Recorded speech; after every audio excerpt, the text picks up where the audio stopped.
Foci ഓഡിയോയുടെ ഒരു compact ആയിട്ടുള്ള വളരെ ചെറിയ ഒരു ആംപ്ലിഫയറാണിത്. ഇത് വരുന്നതെന്ന് വെച്ച് കഴിഞ്ഞാൽ 100 വാട്ട് അറ്റ് 2 ohmsലാണ് വരുന്നത്. ഒരു ചാനലിന് നമുക്ക് 100 വാട്ട് വെച്ച് ടോട്ടൽ 200 വാട്ട് 2 ohms സ്പീക്കേഴ്സിൽ നമുക്ക് എടുക്കാനായിട്ട് സാധിക്കും. 24 വോൾട്ടിലാണ് നമുക്കത് എടുക്കാൻ സാധിക്കുന്നത്. കൂടാതെ തന്നെ 9 വോൾട്ട് തൊട്ട് 24 വോൾട്ട് വരെ കൊടുക്കാനായിട്ട് സാധിക്കും. അത് കൂടാതെ നല്ല അടിപൊളി ക്വാളിറ്റിയിലുള്ള 4 ബനാന സോക്കറ്റുകൾ ഇവിടെ യൂസ് ചെയ്തിട്ടുണ്ട്. അത് പോയിട്ട് ഫോസി എന്ന് പറയുമ്പോൾ ഇൻ്റർനാഷണൽ ലെവലിൽ നിൽക്കുന്ന ഒരു ഹൈ എൻഡ് ബ്രാൻഡാണ്. അപ്പോൾ അതുകൊണ്ട് തന്നെ അവരുടെ പ്രോഡക്റ്റുകൾ നമുക്ക് അതുപോലെയുള്ള ഓഡിയോ ക്വാളിറ്റിയും ബിൽഡ് ക്വാളിറ്റിയൊക്കെ ഉണ്ടായിരിക്കും. കൂടാതെ തന്നെ ഇതിൻ്റെ ഒരു വില വരുന്നത് ആമസോണിൽ 4000 രൂപയ്ക്ക് അതൊരു വിലയും വരുന്നുണ്ട്.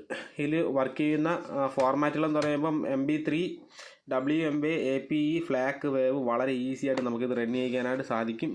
USB മൈക്രോ ടൈപ്പ് USB ആണ് ഇതിനകത്ത് വരുന്നത്. USB കേബിൾ ഈ ടൈപ്പ് കേബിൾ വാങ്ങാൻ കിട്ടും. നിങ്ങൾക്ക് അതിൽ ഡയറക്റ്റ് കണക്ട് ചെയ്ത് വർക്ക് ചെയ്യിപ്പിക്കാൻ പറ്റുന്ന രീതിയിലാണ് ഈ പ്രോഡക്റ്റ് വരുന്നത്. ഇതൊരു ഓൺ ഓഫ് സ്വിച്ച് ആണ്. ഹോക്സ് കൊടുത്ത് വർക്ക് ചെയ്യിപ്പിക്കാൻ പറ്റും. ഓഡിയോ കൺട്രോൾ വരുന്നുണ്ട്. വളരെ കോമ്പാക്റ്റ് ആണ്. ഇൻ്റർനാഷണൽ ലെവലിലുള്ളൊരു ഓഡിയോ കമ്പനിയാണ് ഫോസി ഓഡിയോ. അപ്പോൾ അവരുടെ നിങ്ങൾക്ക് ഒരു ബ്രാൻഡ് ആംപ്ലിഫയർ വില കുറച്ച് വാങ്ങാൻ താല്പര്യമുണ്ട് എന്നുണ്ടെങ്കിൽ നിങ്ങൾക്ക് വാങ്ങാവുന്നതിൽ വെച്ച് ഏറ്റവും നല്ലൊരു ഓപ്ഷനാണ് ഫോസിയുടെ ഈ ഒരു മോഡൽ. ഇതിൻ്റെ മോഡൽ ഞാൻ നേരത്തെ പറഞ്ഞ പോലെ കണ്ടില്ലേ, ZK100-2D എന്നാണ് ഇതിൻ്റെ ഒരു മോഡൽ വരുന്നത്. ആമസോണിൽ അവൈലബിൾ ആണ്. 5000 രൂപയ്ക്ക് താഴെയാണ് വില. ഒരു 4000 രൂപയ്ക്ക് ആ ഒരു റേഞ്ചിലൊക്കെയാണ് ഇതിൻ്റെ ഒരു വില വരുന്നത്.